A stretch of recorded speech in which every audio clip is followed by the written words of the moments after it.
One of the aspects of baseball that people find endearing is its consistency. The game is almost 177 years old, and not much has changed. 3 strikes is still an out. The pitcher still throws the ball, while the batter still tries to hit it. And you still score by coming home.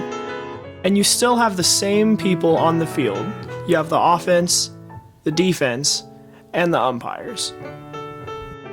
Joe Bota came to the United States in 1957 after fleeing his war-torn homeland of Hungary. Since then, he has joined the Air Force, worked for the city of Reno, and raised a family. He also found one of his true passions, umpiring baseball. For some reason, I fell in love with the damn thing, and I liked it. I would do it today, but no, I'm too old. Bota was an umpire for almost 30 years, and even though he's retired, his love for the game is still strong. Well, the game as a whole, initially, it didn't make much sense to me because, you get a piece of wood and you try to hit this ball and run back and forth. But once you understand the game, it's an interesting game. I mean, that's why it's your national sport, because of that.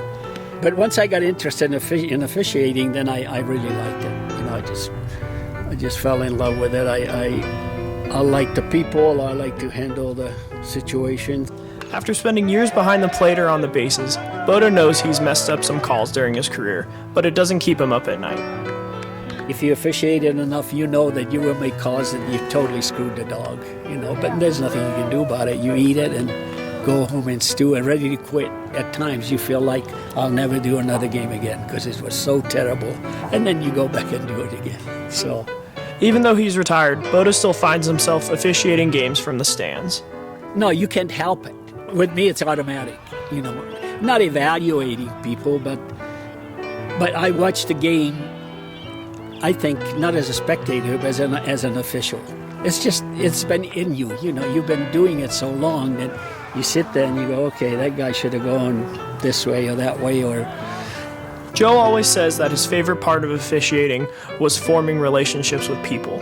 You'd be surprised how many people I know, through officiating, that not only me, but you're involved for so long that you end up, I'm officiating you, and then 15 years later you have a kid and I'm working him at high school and say, oh, I remember your dad. And you meet people, and if you did a halfway decent job, again, it's not to say you're perfect, but if you did a decent job, usually they say, hey, you're okay, you're my friend, which is a reward, it's really neat.